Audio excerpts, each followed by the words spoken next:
குழம்பு செய்யறதுக்கு தேவையான பொருட்களை பார்த்துடலாம். நான் இன்னைக்கு ஒரு 5 பூண்டு வந்து உரிச்சு வச்சுருக்கேன். நல்லா உரிச்சு வச்சுருக்கேன். இது எப்படி ஈஸியாக உரிக்கணுன்ற வீடியோவும் நான் போட்டிருக்கேன். அதனுடைய லிங்க்கை நான் கீழே டிஸ்கிரிப்ஷனில் தரேன், போய் செக் பண்ணிக்கோங்க. இப்போ 5 வரமிளகாய் எடுத்து வச்சுருக்கேன். உங்கள் காரத்துக்கு ஏற்ற மாதிரி நீங்கள் போட்டுக்கோங்க. இதில் மிளகா பொடிலாம் போட போகிறதில்ல. ஸோ நான் இன்றைக்கி 5 வரமிளகாய், 1 டேபிள் ஸ்பூன் கொத்தமல்லி வரை, 1 டேபிள் ஸ்பூன் உளுத்தம்பருப்பு, 1 டேபிள் ஸ்பூன் கடலப்பருப்பு, இது வந்து வறுக்கிறதுக்கு. 1 கப் புளியை நல்லா கரைச்சி கெட்டியாக தான் வச்சுருக்கேன். இது வந்து ஒரு எலுமிச்சைப்பழம் சைஸ்க்கு நான் கசக்கி வச்சுட்டுருக்கேன். தாளிக்கிறதுக்கு ஒரு 1/2 டீஸ்பூன் ஜீரகம், கருவேப்பிலை, பெருங்காயம். நம்ம வந்து நல்லெண்ணெயில் இன்னைக்கு பண்ணுறது சூப்பராக இருக்கும் டேஸ்ட்டு. ஸோ நல்லெண்ணெயில் சமைக்க போகிறேன். வறுக்கிறதுக்கு மட்டும் ரொம்ப புகைச்சல் இருக்குன்றதுனால நீங்கள் நார்மல் எண்ணெய் யூஸ் பண்ணி வறுத்தெடுத்துக்கோங்க. இப்போ வாங்க எப்படி போய் செய்கிறதுன்னு பார்க்கலாம். அடுப்பில் நான் வானல் போட்டுட்டேன். உங்கள் வீட்டில் வந்து மண் பாத்திரம் தான், அதில் பண்ணுங்கள். ரொம்ப டேஸ்ட் இன்னும் கொஞ்சம் நல்லாவே இருக்கும். ஸோ நான் இன்றைக்கி வானல் போட்டுட்டேன். இதில் நான் நார்மலாக கடலெண்ணெய் யூஸ் பண்ணுறேன். செக்கில் யூஸ் பண்ண கடலெண்ணெய் தான் யூஸ் பண்ணுறேன். எந்த எண்ணெய் வேணாலும் நீங்கள் யூஸ் பண்ணிக்கோங்க. நல்லெண்ணெயை மட்டும் நம்ம யூஸ் பண்ண வேண்டாம் வறுக்கிறதுக்கு. துளியூண்டு ஒரு 1/4 டீஸ்பூன்லேருந்து 1/2 டீஸ்பூன் வரைக்கும் எண்ணெய் விட்டுக்கலாம். எண்ணெய் கொஞ்சம் காஞ்சதுக்கப்புறம் நம்ம இந்த இன்க்ரீடியன்ஸை வந்து வறுத்து எடுத்துக்கலாம். மிளகாயை மட்டும் வெறும் வானலில் வறுத்து எடுத்துக்கோங்க. அதுக்கப்புறம் மீதி இருக்கிற கொத்தமல்லி, கடலப்பருப்பு, உளுத்தம்பருப்பு எல்லாத்தையும் ஒன்றாவே நம்ம வறுத்துக்கலாம். இப்போ இது நல்லா செவக்க வறுத்து எடுத்துக்கலாம். இப்போ மிளகாய் வந்து நல்லா செவந்துடுத்து. இதை நம்ம ஒரு பிளேட்க்கு ட்ரான்ஸ்ஃபர் பண்ணிடலாம்.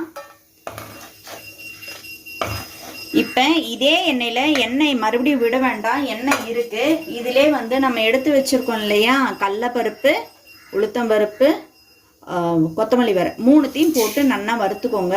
இந்த மாதிரி வறுத்து செஞ்சோன்னா டேஸ்ட் ரொம்பவே சூப்பராக இருக்கும். நம்ம மிளகா பொடி போடுறத விட இந்த மாதிரி பண்ணோம் அப்படின்னா டேஸ்ட் நல்லாவே இருக்கும். இதை ஒரு வாட்டி நீங்கள் ட்ரை பண்ணி பாருங்கள். அதுக்கப்புறம் எப்போ பூண்டு குழம்பு செஞ்சாலும் இந்த மாதிரி தான் நீங்கள் செய்வீங்க. இது இப்போ நல்லா செவக்க வறுத்தாச்சு. இதையும் நம்ம மிளகா எடுத்து வச்சோம் இல்லையா, அதிலே நம்ம போட்டுக்கலாம். இதை போட்டு ஆற வச்சுட்டு நல்லா அரைச்சி எடுத்துக்கோங்க. தண்ணி விடாமல் இந்த பவுடரை அரைச்சி வச்சுக்கோங்க. அதே வானலில் நம்ம இப்போ நல்லெண்ணெயை ஊற்றிக்கலாம். நல்லெண்ணெய் ஒரு நிறையாவே நீங்கள் விட்டுக்கோங்க. எவ்வளோக்கு எவ்வளோ விடுறோமோ அவ்வளோ டேஸ்ட்டாக இருக்கும்.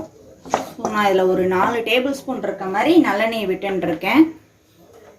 இதுக்கு நம்ம குழம்புக்கு கடுகெல்லாம் தாளிக்க போகிறதில்ல. ஜீரகமும் கருவேப்பிலையும் தான் தாளிக்க போகிறோம். இது நல்லா பொரிஞ்சு வரட்டும். இது வானல் ஏற்கனவே சூடானதுனால நான் எண்ணெயை விட்டு போட்டுக்கிட்டேன். இதுலேயே நம்ம பெருங்காயத்தையும் கொட்டி தாளிச்சிக்கலாம். ஜீரகத்தை கருக விட்டுறாதீங்க. ஜீரகம் நல்லா பொரிஞ்சிருத்து. கருவேப்பிலையும் நல்லா முறுமுறுண்டு ஆகிடுது பாருங்க. இப்போ நம்ம இதில் பூண்டை பொட்டி செகப்பாக வதக்கிக்கலாம். பூண்டு எவ்வளோக்கு எவ்வளோ நல்லா எண்ணெயில் வதங்குதோ அவ்வளோ டேஸ்ட்டாக இருக்கும்.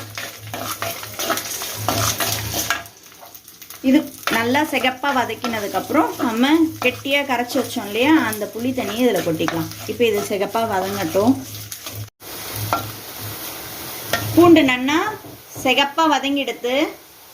இப்போ நம்ம இதில் கரைச்சி வச்சோம் இல்லையா, அந்த புளி தண்ணியை விட்டுக்கலாம்.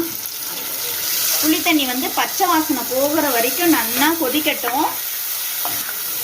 இதிலே நம்ம தேவையான அளவு உப்பை போட்டுடலாம். இந்த மிளகாய், கடலப்பருப்பு, உளுத்தம்பருப்பு, கொத்தமல்லி இதே நம்ம வந்து ட்ரையாக அரைச்சி எடுத்துன்னு வந்துடலாம். இப்போ நான் இதை நல்லா மிக்சியில் போட்டு கொரகொரப்பாக பொடிச்சு எடுத்துண்டாச்சு. இதை நம்ம தனியாக வச்சுட்டுலாம். இது இப்போ கொதிச்சுண்டு பச்சை புளி வாசனை நல்லா போயிடுத்து. இப்போ பார்க்குறதே உங்களுக்கு தண்ணியாக தான் இருக்கும். நம்ம பொடி பண்ணி வச்சதை நம்ம ஆட் பண்ணோம் அப்படின்னா குழம்பு வந்து கெட்டி ஆகிடும். அதுக்கப்புறம் வேணும் அப்படின்னா நம்ம தண்ணியை பார்த்துட்டு ஆட் பண்ணிக்கலாம். இப்போ பொடியை வந்து நல்லா கரைச்சி விட்டுக்கணும் இதுலேயே. நல்லா கலந்துக்கோங்க, இல்லாட்டினா கட்டி கட்டியாக ஆகிடும். போட்ட நாழிக்கு நல்லா கலந்து விட்டுக்கோங்க. இப்போ பார்க்குறதே பார்த்திங்கன்னா குழம்பு வந்து கெட்டியாக இருக்கும். இது வந்து ஒரு 2 மினிட்ஸ் கொதிச்சா போதும். ஏன்னா ஏற்கனவே நம்ம வறுத்து தான் அரைச்சிருக்கோம்.